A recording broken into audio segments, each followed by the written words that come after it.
Between 1945 and 1975, Indochina was racked by one of the longest and most bitter wars of the century.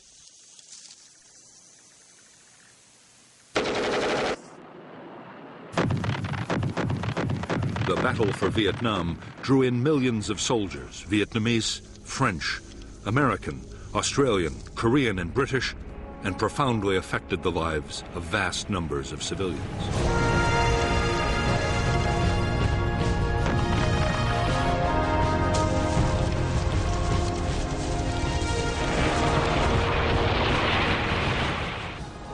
The American War, which lasted from 1960 to 1975, was a conflict fought with extreme ferocity and destructiveness.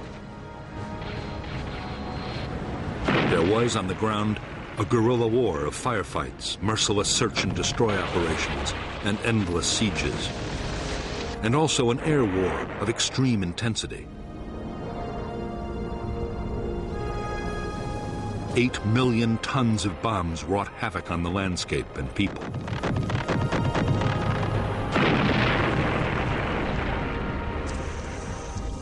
The war that cost 1.3 million lives, including 58,000 American dead, was about much more than the fate of one small country. 20 years before the first American combat soldier set foot in Vietnam, the seeds for America's war had been sown.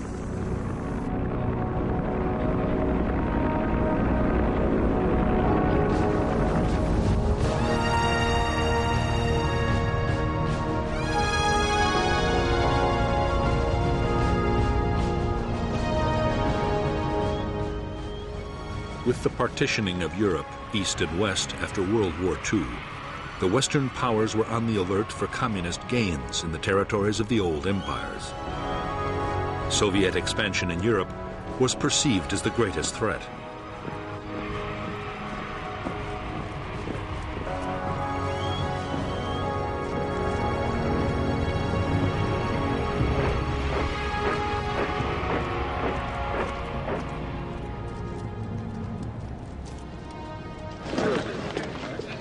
In October 1949, Mao Zedong proclaimed the People's Republic of China. The battle lines of the Cold War were now clearly drawn.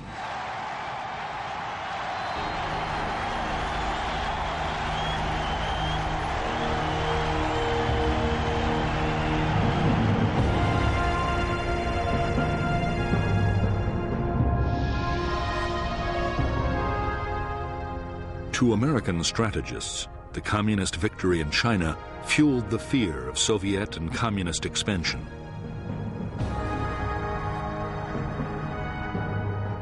At stake, they believed, were economic interests throughout Asia and the Pacific, and U.S. communication and trade links to the Indian Ocean. President Eisenhower believed that one Asian country falling to communism would bring down its neighbors in a domino effect. Soviet and Chinese power would advance southwards until even the Australian continent was threatened.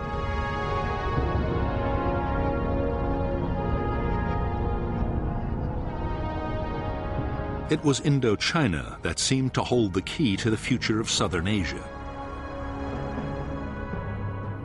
The region bordered the newly created Chinese People's Republic and was still a French colony. French strategy was to hold on to power by creating puppet states in Vietnam, Laos, and Cambodia. The biggest obstacle to the French plan was the Viet Minh, a huge Vietnamese independence movement.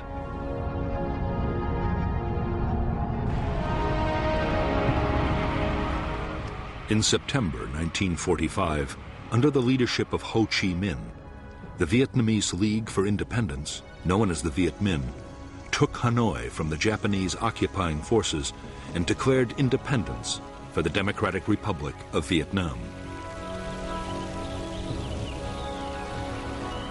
In the south, the Japanese surrendered to the British. However, France still considered Vietnam her colony. General Gracie, the British commander, ordered the Japanese rearmed to fight the Viet Minh to retake the colony. Thus the French Indochina War began.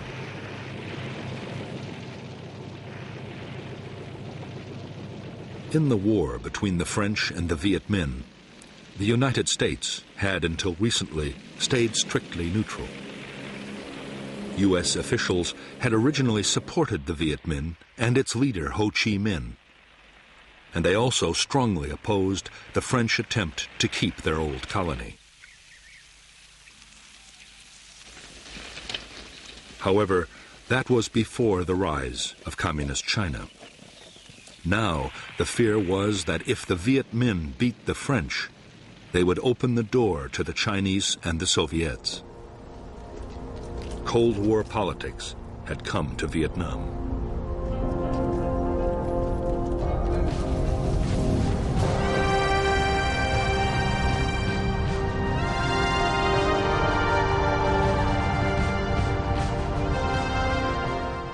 The Soviet Union and China recognized the Viet Minh as the only legitimate government of Vietnam in January 1950. Already China was giving Ho Chi Minh arms, ammunition, and training bases.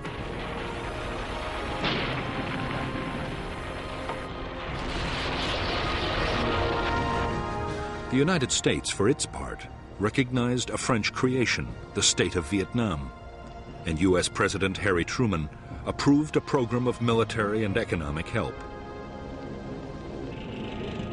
But even before the order was signed, the situation changed dramatically.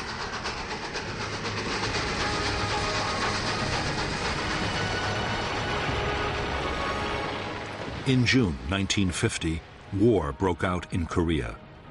Communist northern forces, backed by the Soviet Union and China, invaded the South, and the U.S. sent troops to intervene.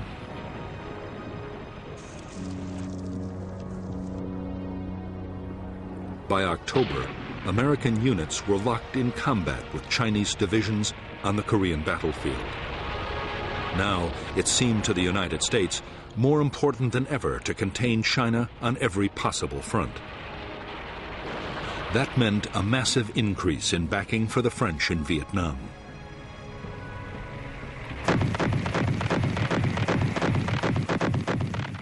By 1953, a year into the presidency of Dwight D. Eisenhower, U.S. support for the French war against the Viet Minh had turned into a flood of arms and cash. The United States paid 3/4 of the cost, a staggering $1 billion in 1954.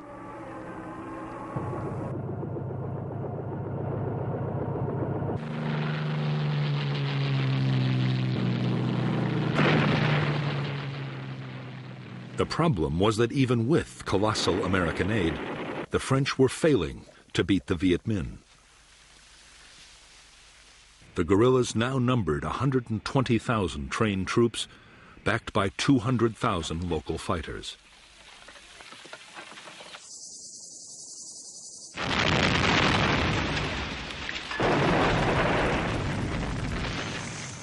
As French casualties passed 50,000, in France the public grew weary of the seemingly endless war. There were calls for negotiations with the Viet Minh. Pressure for talks grew even greater as the conflict in Korea ended.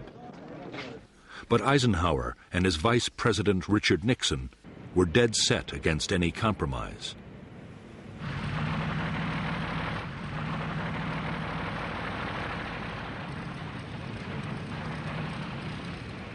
In spite of U.S. opposition, some kind of peace effort in Indochina looked inevitable.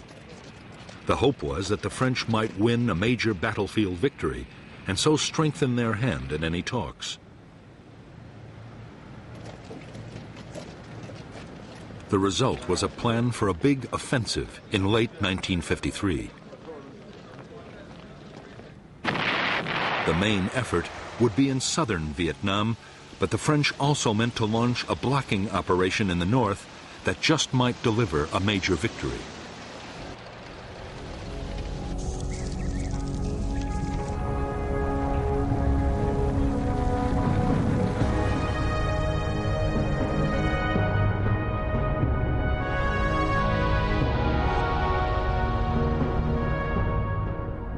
By now, vast tracts of French Indochina had fallen under Viet Minh control.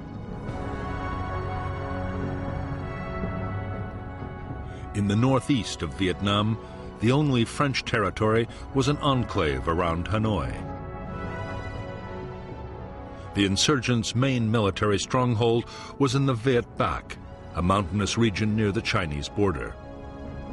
To the Viet Minh, already in control of vast areas of Laos, its royal capital, Luang Prabang, offered a tempting target, and the French were keenly aware of the danger.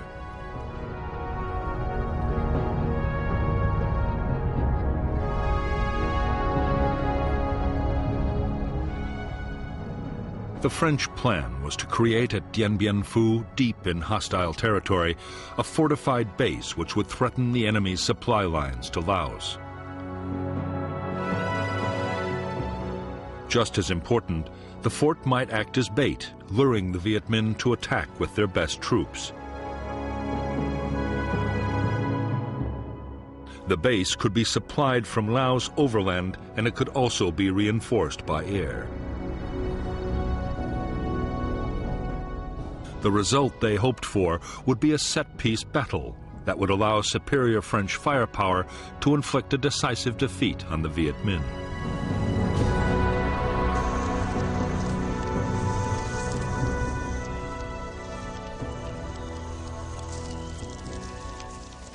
In late November 1953, the Viet Minh's 316th Division advanced towards Laos, just as the French had expected.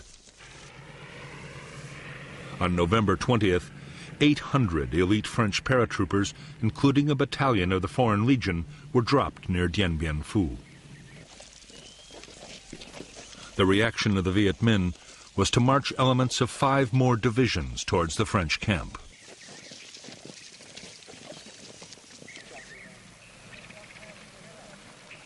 The French paratroopers at Dien Bien Phu quickly set about building fortifications and an airstrip. The idea was to mount offensive sweeps into the surrounding area, but soon the French were forced to think again.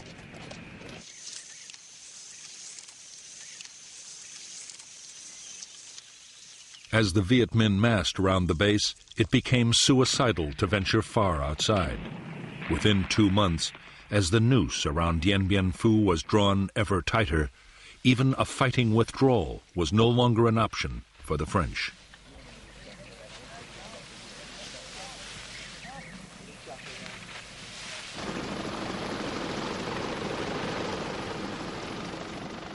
Even though his forces were now surrounded, the French commander, Colonel Christian de Castries, was completely confident.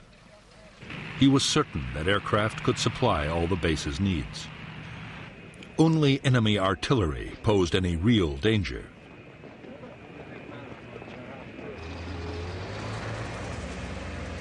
Some Viet Minh guns had begun to fire on the base, but the French were sure that only a handful could have been deployed in such difficult hilly terrain.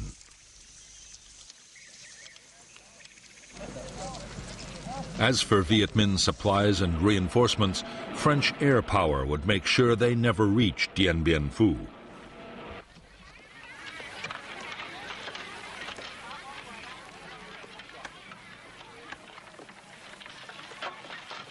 Even though up to 100 French planes attacked Viet Minh supply routes every day, their efforts were having little effect.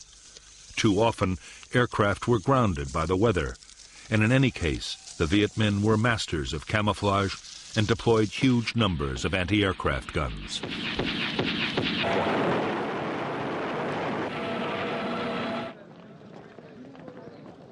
In a massive effort over several months, General Voi Nguyen Giap, the Viet Minh commander, used 50,000 support troops to deploy more than 200 artillery pieces and anti-aircraft guns and a vast supply of ammunition around Dien Bien Phu.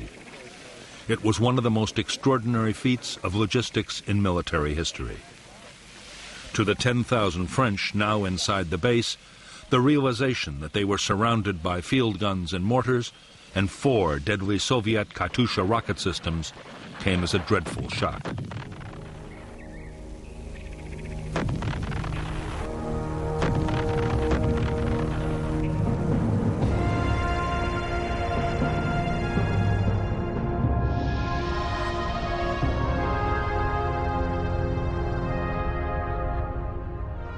The French base at Dien Bien Phu had been sited on a flat valley floor.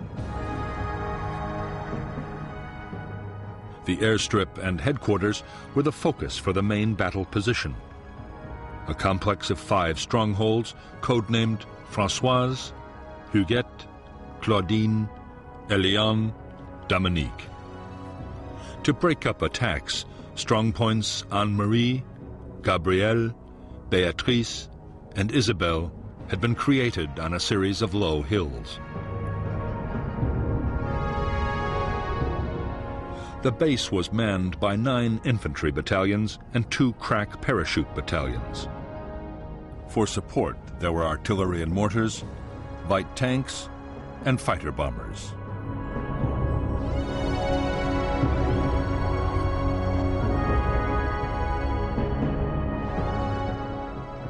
By early March 1954, 49,000 Viet Minh had deployed around Dien Bien Phu. 3 infantry divisions and 2 independent regiments were supported by the field guns of the 351st Heavy Division on the hills to the east, and by heavy mortars on all sides. Anti-aircraft guns were secretly placed to cover the air routes in and out of the valley.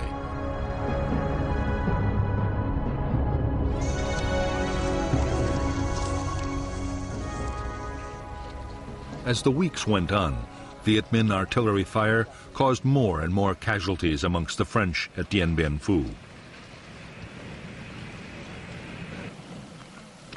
The fortifications had never been meant to withstand heavy artillery, and the French were horrified to find that neither counter-battery fire nor airstrikes were able to silence the enemy guns.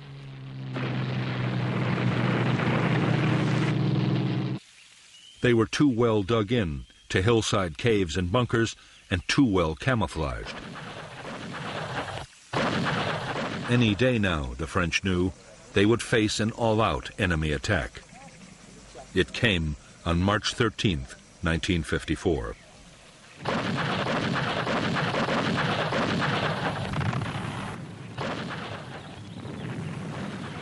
The Viet Minh assault began with a massive artillery bombardment. French gun positions in the central area were hammered. In 3 days, after repeated human wave assaults and hopeless French counterattacks, the Viet Minh took the northern strongpoints of Béatrice, Gabrielle, and Anne-Marie.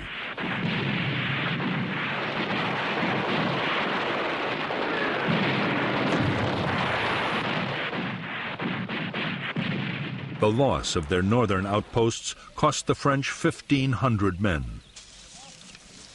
The Viet Minh had suffered much worse, nearly 7,000 killed and wounded, but they had proved that the French defenses could be overcome.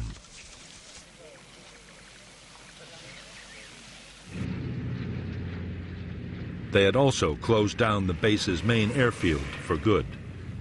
The French would now have to depend on parachute drops for supply and reinforcement.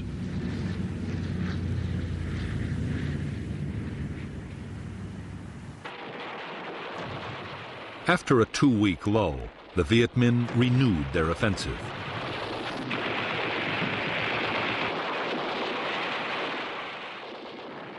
The battle raged for a fortnight, with the French contesting every foot of ground.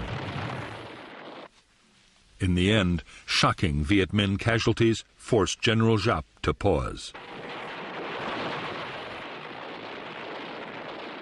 Meanwhile, the French situation was getting desperate. Ammunition and food was short, and 3,000 wounded were trapped inside the base in appalling conditions.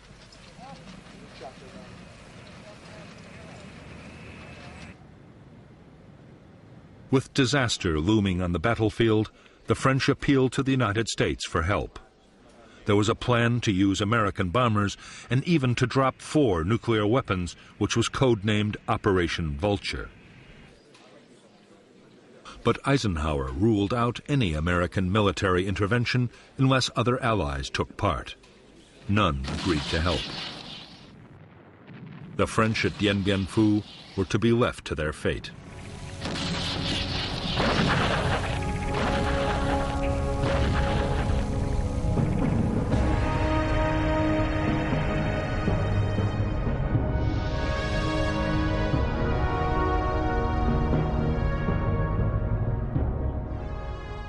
Although the outpost Isabelle was still in French hands, it was by now cut off from the central stronghold at Dien Bien Phu. Besieged by the Viet Minh 304th Division, Isabelle was under heavy artillery fire. Incredibly, although attacked time and time again, the post would hold out until the very end of the battle.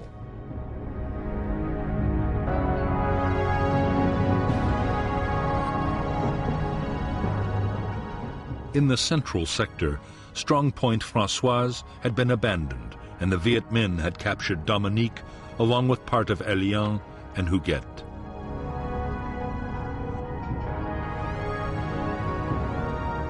However, there were two new strongpoints, Sparrowhawk and Juno.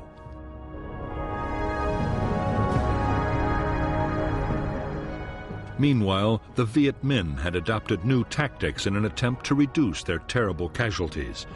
Secretly, they had dug more than 50 miles of trenches, creeping right up to the French perimeter. The final Viet Minh assault came on the night of May 1st, 1954.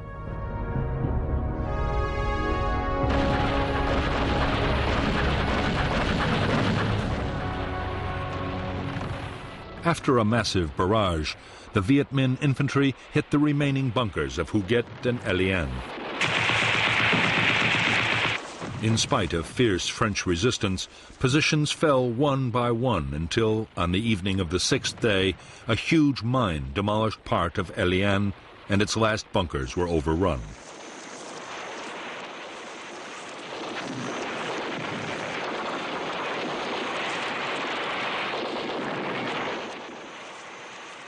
At 5:30 p.m. on May 7, 1954, Vietnamese forces occupied the French command post, and the French commander ordered his troops to cease fire. It was 55 days to the minute since the battle had begun. At Dien Bien Phu, 3,000 French troops had been killed and 8,000 wounded. The Viet Minh had suffered much worse, with more than 8,000 dead and 12,000 wounded. But for them, the outcome had still been a triumph. On the eve of an international conference on Indochina, they had shattered France's resolve to carry on the war.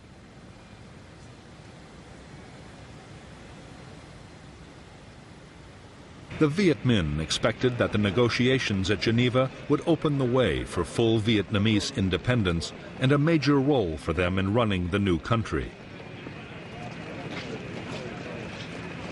In fact, the Viet Minh negotiators faced bitter disappointment.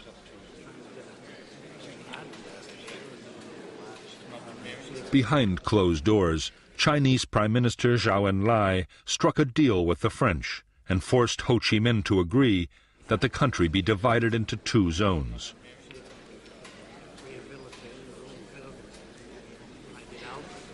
There was to be a ceasefire, but there would be no immediate decision about who was to control Vietnam until elections settled the future.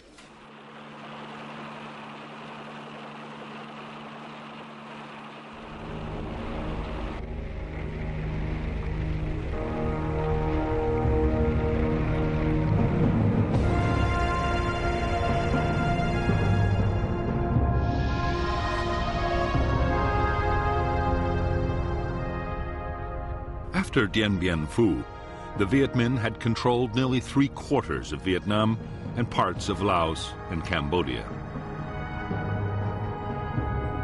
At the peace conference, Laos and Cambodia were confirmed as independent states, but Vietnam was divided at the 17th parallel.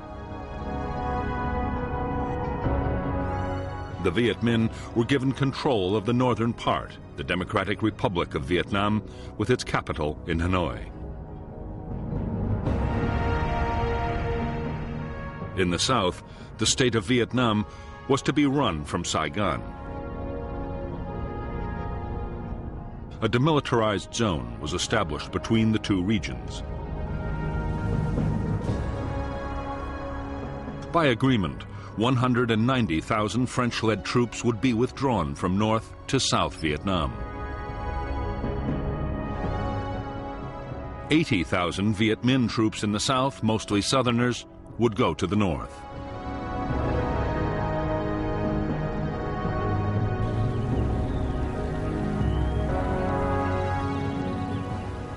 For the French, the prospect of withdrawing from the northern part of Vietnam was deeply humiliating.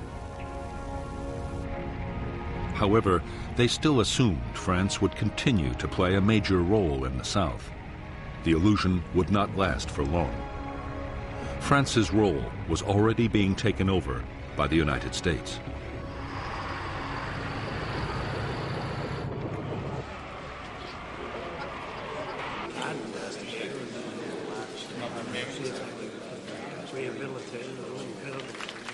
On September 8, 1954, at a conference in the Philippines, the U.S. sponsored the creation of the Southeast Asia Treaty Organization, which would soon include South Vietnam.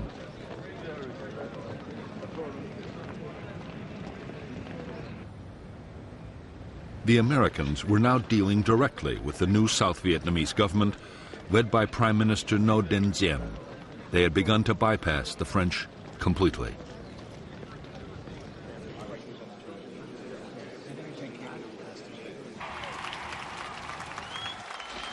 On October 9, 1954, the Viet Minh 308th Division, veterans of Dien Bien Phu, marched in triumph into Hanoi, in accordance with the Geneva Agreement.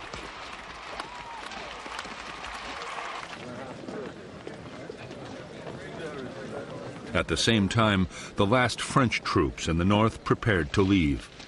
With them went 850,000 refugees, encouraged by a CIA black propaganda campaign and fearing for their future under Viet Minh rule.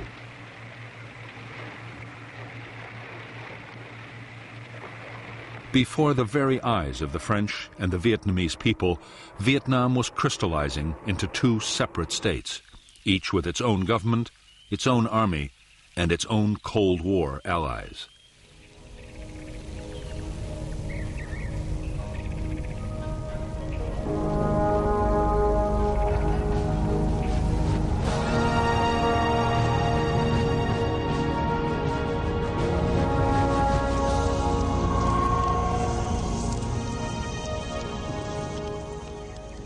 For Ho Chi Minh, the North Vietnamese president, the years following the Geneva Agreement were bitterly disappointing.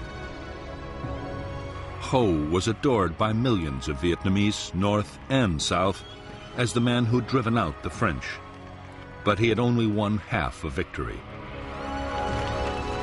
South Vietnam, backed by the United States, refused to hold the elections that had been agreed at Geneva, the elections Ho had counted on, in which the U.S. knew he would win, to reunify the country. Everything pointed to the fact that the division of Vietnam would be permanent.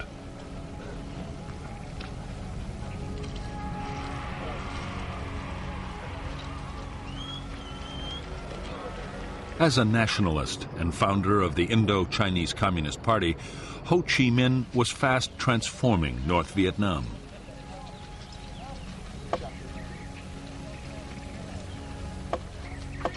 The party took control of almost every sphere of life. The reconstruction of the war-ravaged economy was pushed ahead at incredible speed.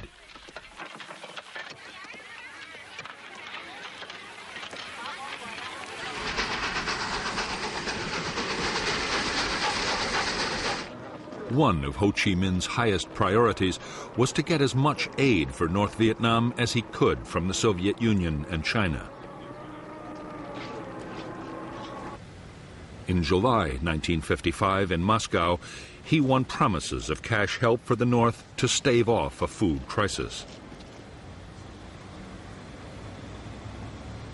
The Russians also pledged to send technicians and military advisors. At the same time, China meant to match or even better the Soviet offer.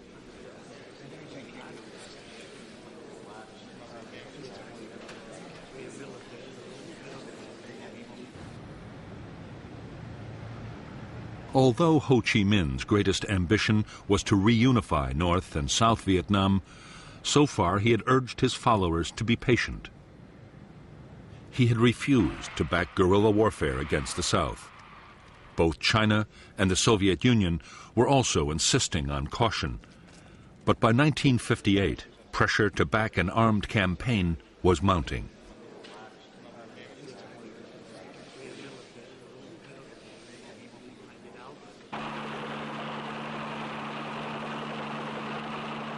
The tens of thousands of southern Viet Minh soldiers who came north after the Geneva Accords were by now restless and homesick. There was more pressure from inside the South, where the Viet Minh that had stayed behind were being wiped out by the new regime.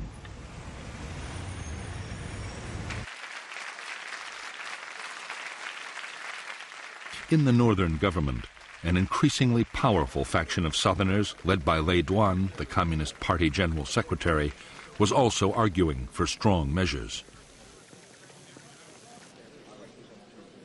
In January 1959, with Ho Chi Minh's blessing, the North Vietnamese Communist Party voted to support armed revolution in South Vietnam. To help the campaign, 4,500 Viet Minh Southerners were prepared for infiltration back into the South.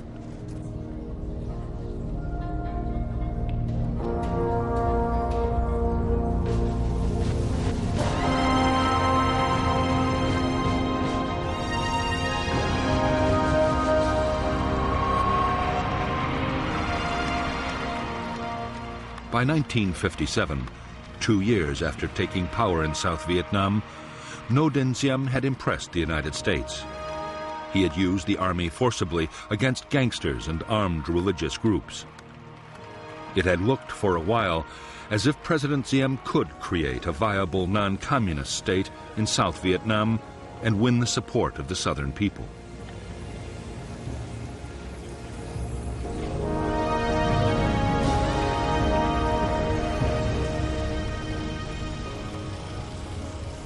In fact, Diem had no intention of introducing the democracy or the social reforms that the United States wanted. He unleashed a savage campaign against his political opponents, using the army and police to make mass arrests.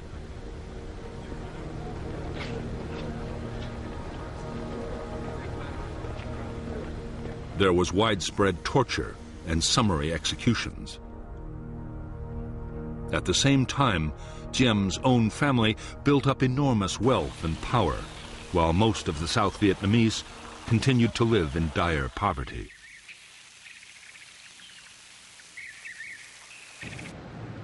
By September 1960, to the immense frustration of the United States, which was pouring in aid, Diem's regime was detested by vast numbers of South Vietnamese.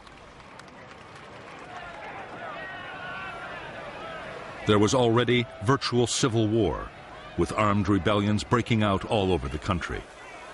Increasingly, the revolts were being led by nationalist and communist guerrillas, and some trained men infiltrated down from the north.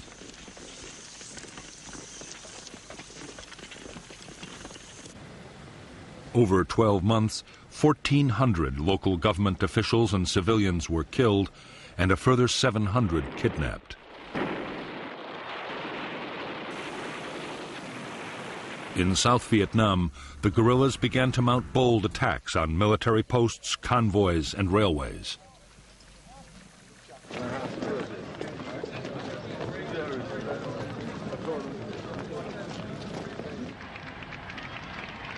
As events in South Vietnam spiraled towards chaos, in January 1961, John F. Kennedy took office as the 35th President of the United States. Almost at once, Kennedy faced a series of Cold War crises. Soviet Premier Nikita Khrushchev was preparing to resume atmospheric testing of atomic weapons. Khrushchev also promised to increase Russian support for communism around the world.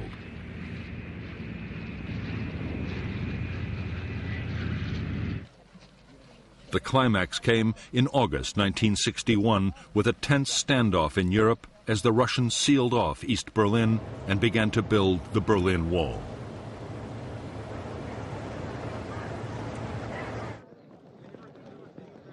Kennedy's reaction to the sense of mounting threat was to order a massive strengthening of American defenses. He ordered the call-up of 150,000 military reservists. A program was launched to build public nuclear fallout shelters right across the United States.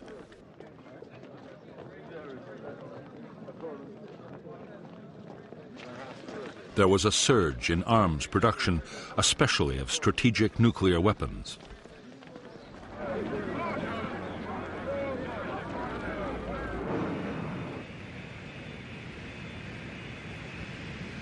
With so many immediate crises demanding the attention of the president, Vietnam was far down the White House agenda. All the same, concern was growing. The South Vietnamese guerrillas were now 17,000 strong. In September 1961, there were 450 attacks, some involving hundreds of guerrillas at a time.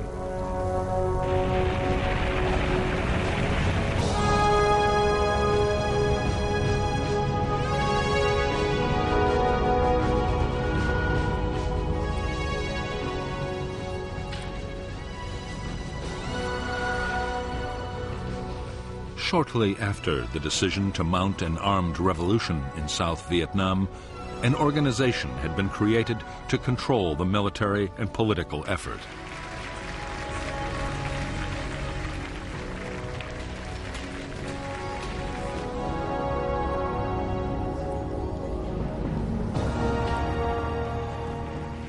This organization, the National Liberation Front, represented a wide range of political, ethnic, and religious groups.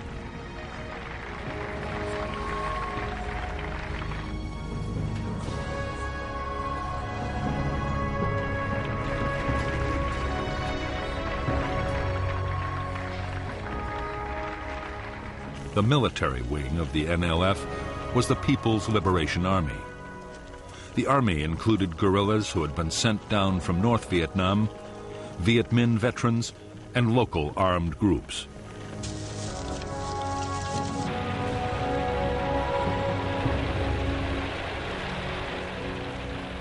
The main purpose of the force was to support the political battle, and the civilian leaders of the front kept tight control. President Diem christened them the Viet Cong, the Vietnamese Communists, and the name stuck. The Viet Cong meant to follow the same kind of political and military strategy that had won the war against the French. Politics, diplomacy, and violence would be carefully coordinated so each always worked with the others. For the time being, military activity would take second place to the political effort. Many hoped that a full-scale war would never be necessary. Others, particularly those closely connected with the North, saw a military campaign as the key to victory and expected it to pass through 3 critical stages.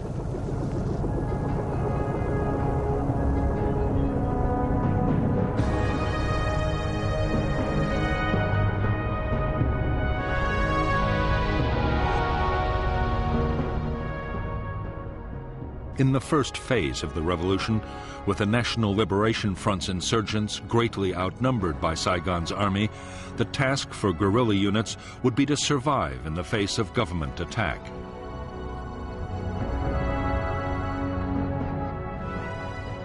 Safe base areas would be created as defensive sanctuaries and as springboards for small-scale guerrilla attacks. In the second phase, the insurgents would deploy larger units and would seek out bigger battles. The opposing forces would be more evenly balanced, and under relentless pressure, the enemy would become defensive and static.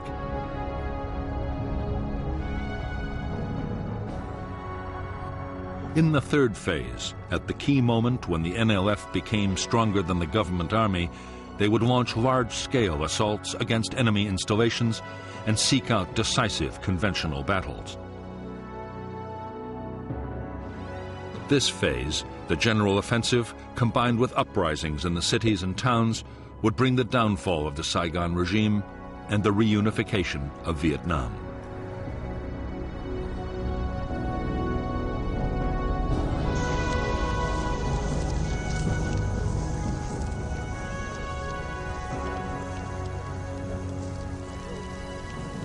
While the revolution was in its early phase, the NLF meant to build up its organization as fast as it possibly could. Political agents founded dozens of associations to bring every kind of support into the movement.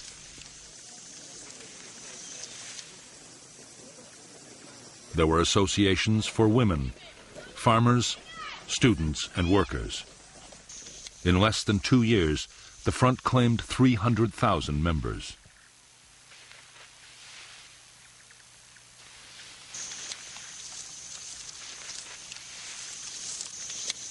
At the same time as it built up grassroots support, the NLF meant to intensify its military operations.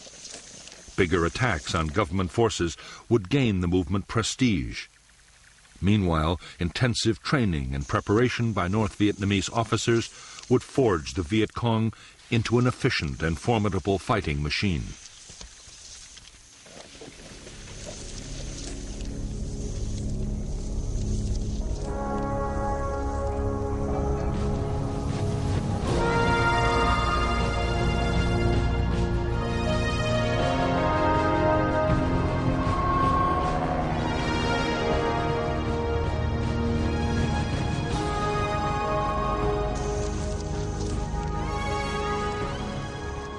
As the NLF tightened their grip on the countryside, the South Vietnamese army began to behave exactly as the guerrillas had expected them to.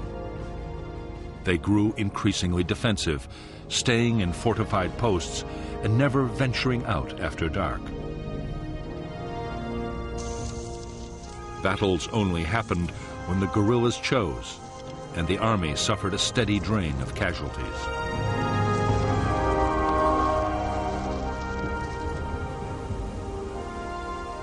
By now, there were 900 American military advisors in South Vietnam, charged with building up and training the South Vietnamese armed forces.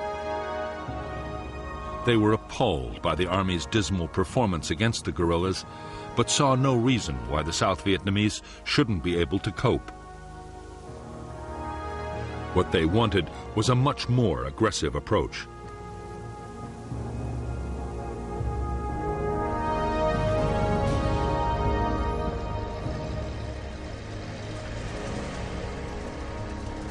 American advice was that the Army should get out on mobile operations and find the bigger enemy units.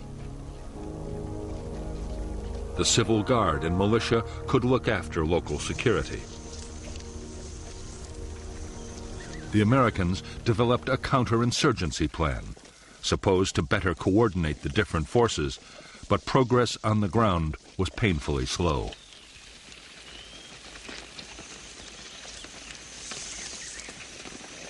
While the handful of American personnel struggled to improve the situation inside South Vietnam, in Washington, military planners worried about the external threat. The fear was that North Vietnam or even China might take advantage of the South's weakness.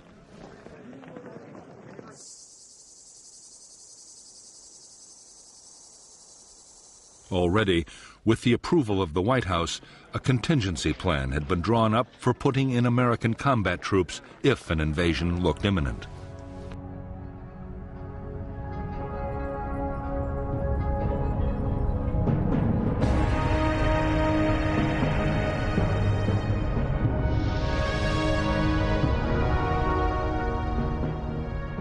If North Vietnam or China looked likely to invade the South, the American contingency plan, Op Plan 32, called for rapid deployments.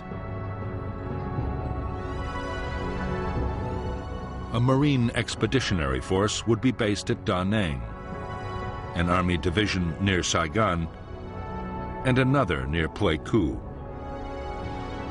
Another division might be sent to bolster Thailand. If the invasion actually happened, U.S. forces would be increased by another 3 divisions. Aircraft carriers and land-based bombers would be positioned for massive attacks on North Vietnam, while amphibious, airborne, and ground forces would mount a full-scale invasion of Northern Territory.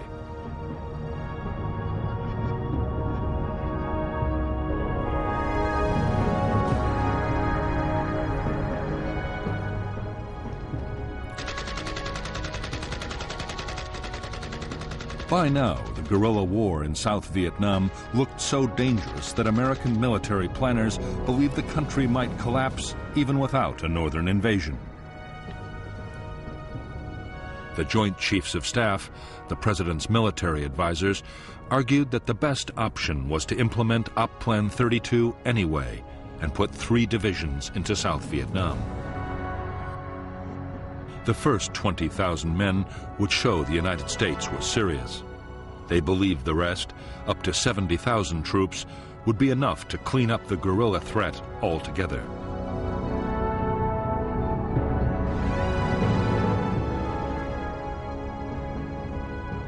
Although the Secretary of Defense, Robert McNamara, was in favor of sending in troops, President Kennedy had no desire to embroil American soldiers in an Asian guerrilla war. But neither could the president afford accusations that he was soft on communism.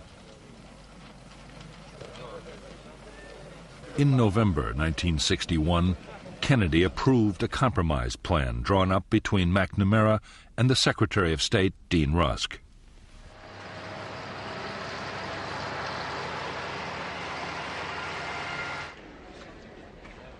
Phase 1 of the Vietnam Plan would see a big increase in financial support for the South Vietnamese Army.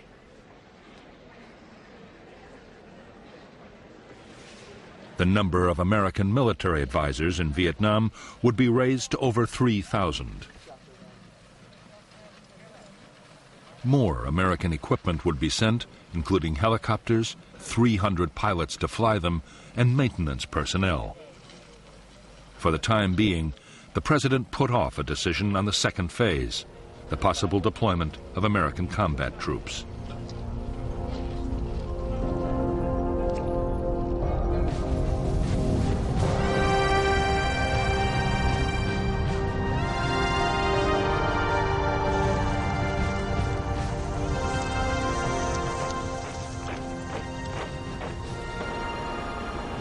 By the end of 1961, the South Vietnamese Army was being expanded to 200,000 men. South Vietnam also had Marine units, a small air force flying American aircraft, and a Navy for coastal patrol. As well as the regular armed forces, there was the 68,000-man paramilitary Civil Guard and various local militia.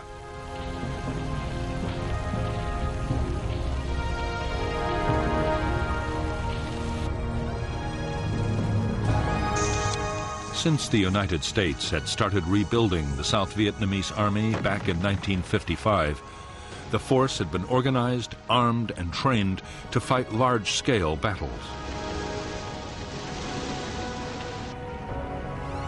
The danger had been expected to come from the North Vietnamese or Chinese armies, not from guerrilla bands.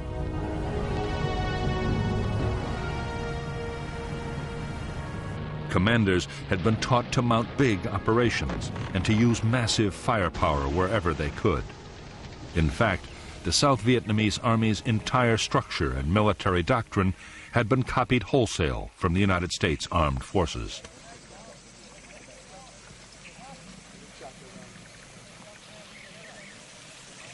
Senior American commanders had no doubt they were teaching the South Vietnamese the right tactics for the war they had to fight. Their main worries were about leadership and morale. President Diem had appointed his generals for their political loyalty rather than their abilities, while junior officers' promotions depended on family connections. As for the men, they were sometimes so poorly supplied they had to steal food. Desertions were running at 400 a month.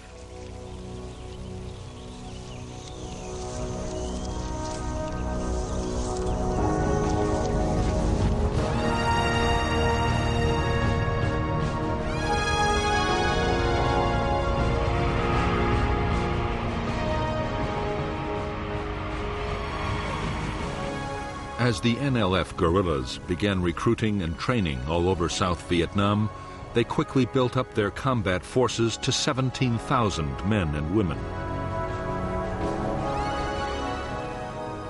These were the main force troops, uniformed and trained to fight anywhere in units hundreds strong. Main force battalions were under the direct control of the NLF High Command, and a high proportion of their officers were trained troops from the north.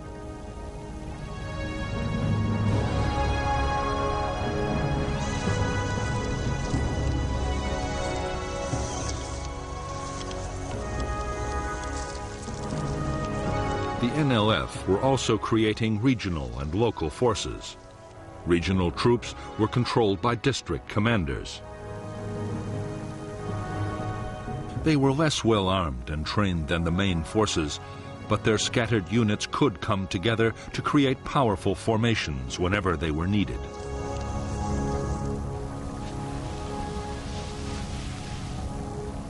Local guerrilla units were based in the villages. They were part-time soldiers whose main job was to defend areas where the NLF was gaining control. In villages where the movement's influence was weaker, they served to intimidate opponents and show the wishes of the NLF were always to be taken seriously.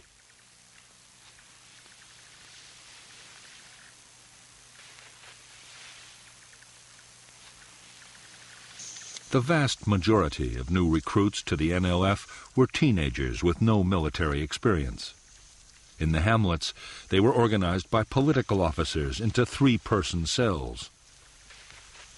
Long ago, the Chinese communists had found that three made for a group more tightly knit and loyal than any other number.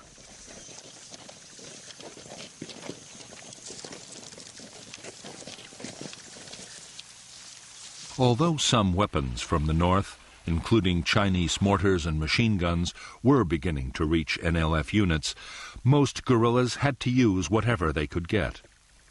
Rifles and equipment captured from the government army or left over from the French War made up the bulk of the arsenal.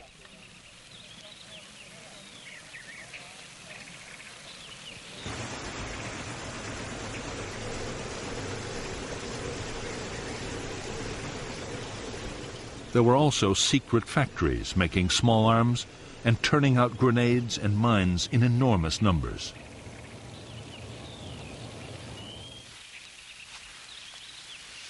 Local forces depended on even more primitive weapons. Some were designed mainly to frighten intruders, but others were extremely dangerous.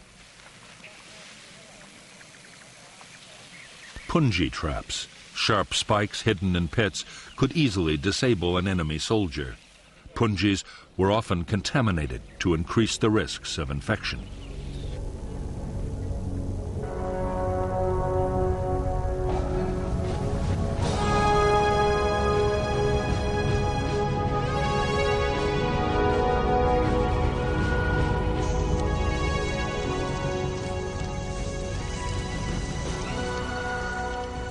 By the end of 1961, the Saigon government was forced to admit it was faced with a full-scale war. Every week, over 1,000 people were being killed.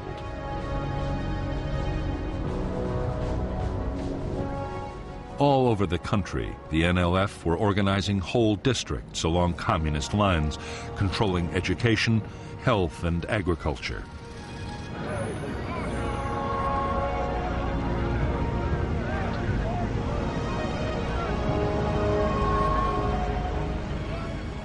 There were whole areas which had seen no government troops or officials for years.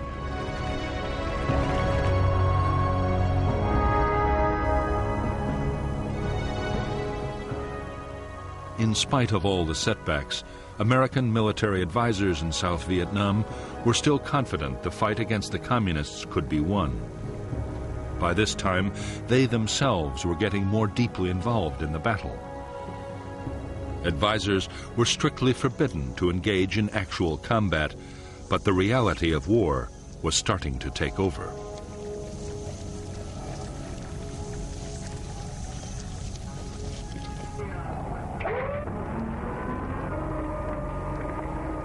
On December 11th, the helicopters promised by President Kennedy arrived at the Saigon docks. With them came 400 U.S. personnel to maintain and fly the aircraft. Within weeks, the helicopters and their American pilots would be in action on the Vietnamese battlefield.